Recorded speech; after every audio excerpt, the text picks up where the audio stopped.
नमस्कार, मैं हूं सलोनी त्यागी और आप देख रहे हैं मनी 9।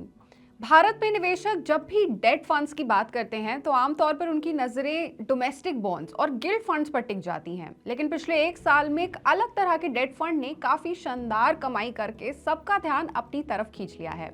हम बात कर रहे हैं यूएस फोकस डेट फंड्स की। ये फंड अमेरिका के ट्रेजरी बॉन्ड्स में निवेश करते हैं।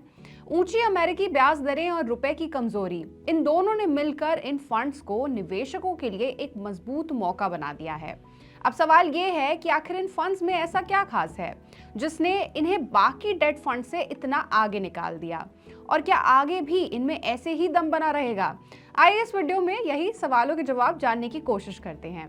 हाल के आंकड़ों पर नजर डालें तो बीते एक साल में यूएस स्पेसिफिक डेट फंड्स ने औसतन 12% सालाना रिटर्न दिया है।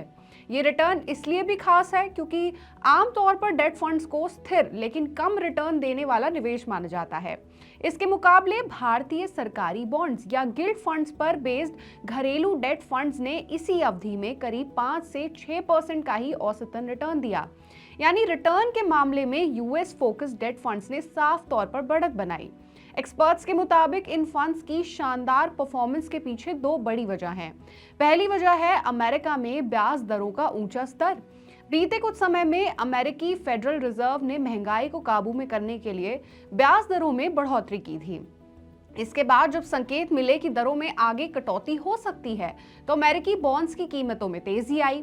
खासकर लंबी अवधि वाले यूएस ट्रेजरी बॉन्ड्स में अच्छी खासी कीमत बढ़त देखने को मिली, जिससे इन फंड्स को काफी फायदा हुआ। दूसरी और बहुत अहम वजह है भारतीय रुपए का डॉलर के मुकाबले कमजोर होना।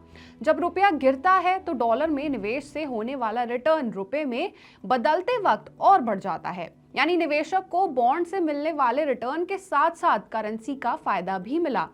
अगर अलग अलग स्कीम्स की परफॉर्मेंस की बात करें तो साफ दिखता है कि लंबी अवधि के यूएस ट्रेजरी बॉन्ड्स में निवेश करने वाले फंड्स ने सबसे बेहतर रिटर्न दिया है।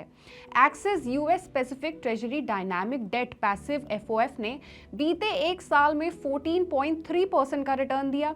DSP US specific debt passive FOF का एक साल का रिटर्न करीब 13.6% रहा। Aditya Birla Sun Life US treasury 3 to 10 year bonds ETF passive FOF ने 13.1% का रिटर्न निवेशकों को दिया। वहीं दूसरी तरफ कम अवधि यानी कि short term US treasury bonds में निवेश करने वाले फंड्स का रिटर्न थोड़ा कम रहा।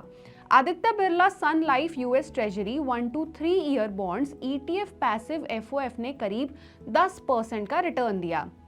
बंधन US treasury 0 to 1 year specific debt passive FOF का रिटर्न 9.2% के आसपास रहा। इसका सीधा मतलब यह है कि जिन फंड्स में ड्यूरेशन ज्यादा थी, यानी जो 3 से 10 साल या उससे लंबी अवधि वाले यूएस ट्रेजरी बॉन्ड्स में निवेश करते हैं, उन्हें अमेरिकी ब्याज दरों में नरमी और बॉन्ड कीमतों में आई तेजी का ज्यादा फायदा मिला। इसी वजह से लंबी अवधि वाले यूएस ट्रेजरी फंड्स का प्रदर्शन, उनकी परफॉर्मेंस शॉर्ट टर्म बॉन्ड से बेहतर रही।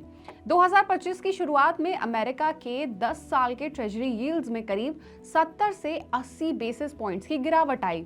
इसका असर कुछ ये हुआ कि लंबी अवधि वाले बॉन्ड्स की कीमतों में उछाल आया। कई यूएस फोकस डेट फंड्स में लंबी अवधि के पेपर्स का हिस्सा करीब 8 से 10% तक रहा, जिसने कुल रिटर्न को मजबूत किया।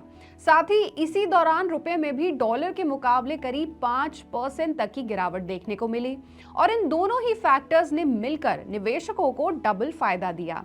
अब सबसे बड़ा सवाल ये उठता है कि क्या आगे भी आने वाले समय में भी यूएस फोकस डेट फंड्स में निवेश करना उतना ही फायदेमंद रहेगा?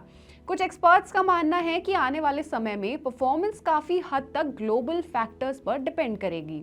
अगर अमेरिकी ब्याज दरों में धीरे धीरे कटौती होती है तो बॉन्ड्स को इससे और सपोर्ट मिल सकता है।